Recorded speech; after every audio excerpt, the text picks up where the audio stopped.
Hey everybody, this is Bo back in the zsportslounge.com. I want to say hello to the 1.5 million listeners all over the globe and the military bases that make that happen. We have an opportunity to meet someone brand new from the MMA world. He was recently on Strike Force, and now we get him in the house. He's none other than Steve Berger MMA. Sir, thank you. How you doing? Good. Thank you for taking the time today. We've been playing a little bit of text message and phone tag. Absolutely, absolutely. Thank God for technology, yeah? Oh, yeah. I think about this all the time with the staff. Where would we be without text messaging? I originally, this year, have become a giant text messenger. Prior to that, I thought it was a complete waste of time, as well as Twitter, and now we're on there all the time sending out news on interviews and stuff we find out. There's just something about it. I don't know. It just it's short and it's to the point, and you can watch your TV show while you're doing it. Well, I could be online right now with my keyboard, and as soon as something comes across the text message, we immediately start responding it out. Either myself or my staff sends me a little tweeter note saying, hey, you need to pick up this message as the coach wants to talk to you. So it's awesome.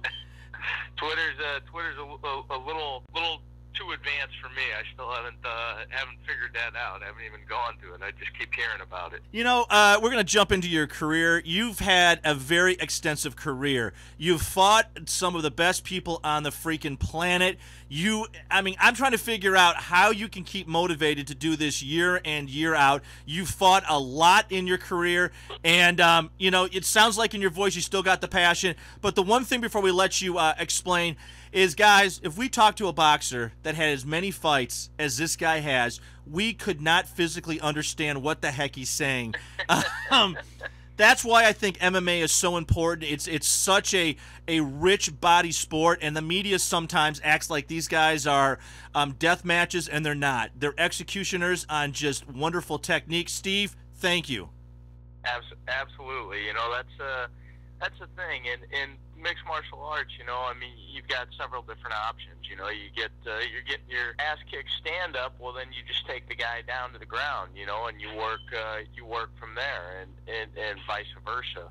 And there's always an honorable way out in MMA, unlike boxing. You saw what happened to Roberto Duran when he cried "No mas" with Sugar Ray. Everybody crucified him, but in MMA, if you're getting bested, you just reach over and you tap, and that's that. Absolutely. And when we talk about Roberto Duran, as I'm a big homer for the 80s for middleweight boxing, Marvelous Marvin Hagler was by far, and still is, my favorite YouTube. I always go to it and watch his old fights, and I even compare it to some of Mayweather's, because I'm not a fan. I like Mayweather, but I do not like the modern style boxing. It is too stand-up. There's no movement. Even people who are in the boxing majority try to promote the current fighters, and they need to go old school with their foot movement and footwork. That's where I think MMA took off, is the fact that there's versatility of talent. You could be an executioner in wrestling, but you got to be able to figure out how to strike. If you're a great striker, you've got to have some Brazilian jiu-jitsu, and you've got to have some wrestling. There's so much in MMA that attracts the world. It's impressive to see, and I think that's why it's so successful.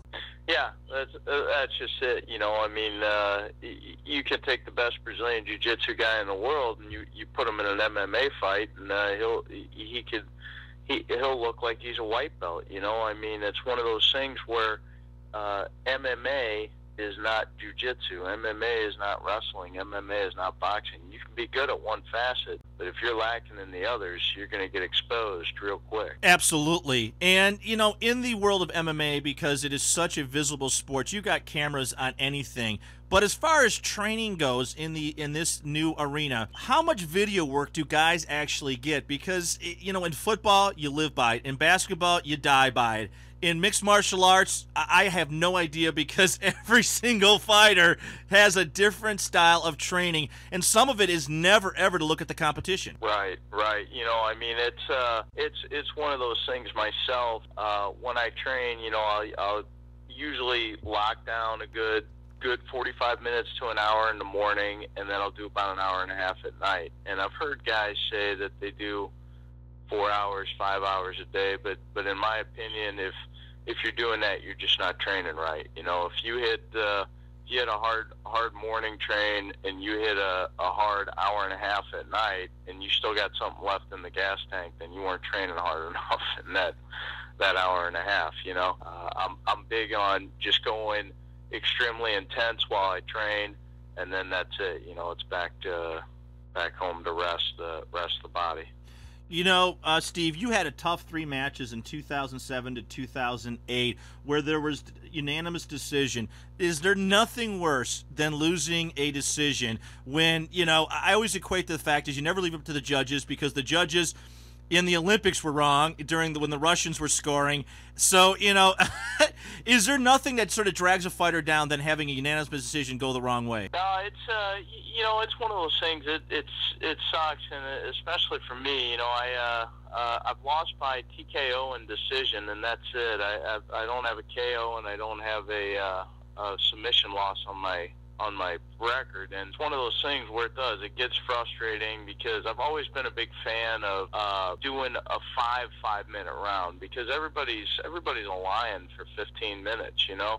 Let's go 5-minute rounds and see what happens, because I know there's quite a few fights that I think would have went the other way had I had another couple rounds, you know.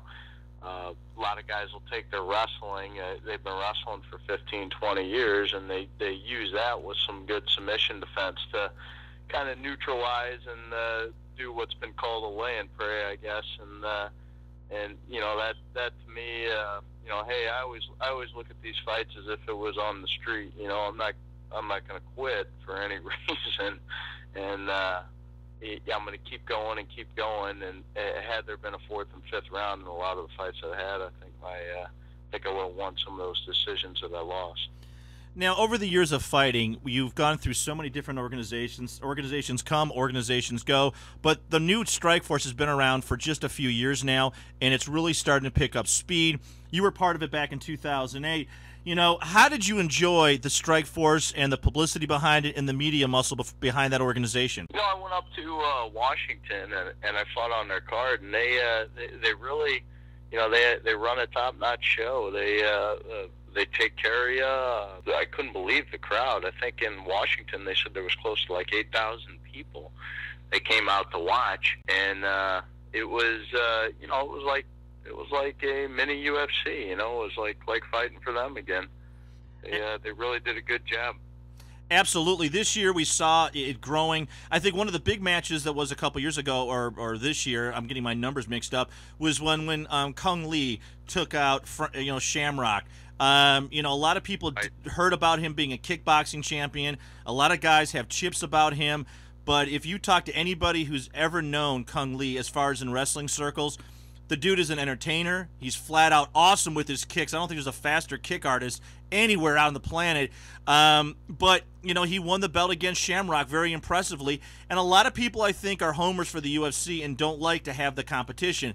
I think the more Strikeforce succeeds, the better MMA will be. Well, I agree. I've always been the first to say that, you know, the better each organization does, the more opportunity there is there for fighters, and it's better for the sport, you know, and especially too if somebody flips on the channel and they see a Strikeforce fight and they say, hey man, that was great, you know, when's the next one of these? Well, there won't be another Strikeforce for 2 months, but there's a UFC next month. Well, the guy's gonna, you know, they're playing off each other's crowd, so I think each one can strengthen the other as long as they're, you know, not throwing shows on the same date, then it should work out financially for both of them. Yeah, absolutely. We saw there was a challenge before with Call to Arms and Strikeforce with Gina and Kathy Long in different cards, and I kind of liked the Kathy Long fight a little better because first it was longer. You could see Kathy was learning how to do it, and I kind of thought Cyborg was going to pulverize Gina. Cyborg just looks like the real deal. I'll tell you, man, she was something else. It was she was throwing every one of them punches with evil intent. Absolutely. Steve, now what's in store for you right now in the MMA world? You know, I'm fighting next week in Glen Carbon, Illinois at Battle at the Bend. It's Take That Promotions, I believe, that's putting that on. I'm going to fight that fight, and then, you know, this is, I'm no spring chicken anymore. I'm 36 years old, and just kind of made a little deal to myself that this is going to be my year to get back to the big show and make sure that I cement myself a win. Absolutely. You know, I've been to the UFC 3 times, 4 times if you count that tough thing, and I haven't gotten a win in the UFC. And you know, I've beat 4 UFC veterans outside the UFC, but every time I go there, it seems like I choke. So, you know, I'm changing up my game. I've always kind of been just a jiu-jitsu player who was a hell of a street fighter, and I've been working to sharpen my hands. I've been working my wrestling a lot, and I'm looking to do it this year. Awesome. Steve, we're going to ask if we can get you back on again after the fight, have you talk about it a little bit. Would that be okay? Absolutely. Be my pleasure. Steve Berger, MMA star. He has fought everywhere and almost everyone. If you look at his biography, he's a class act in the world, and we're going to get him back on for everybody. Thanks for tuning in to ZSportsLounge.com, and keep those messages coming. We are off the air.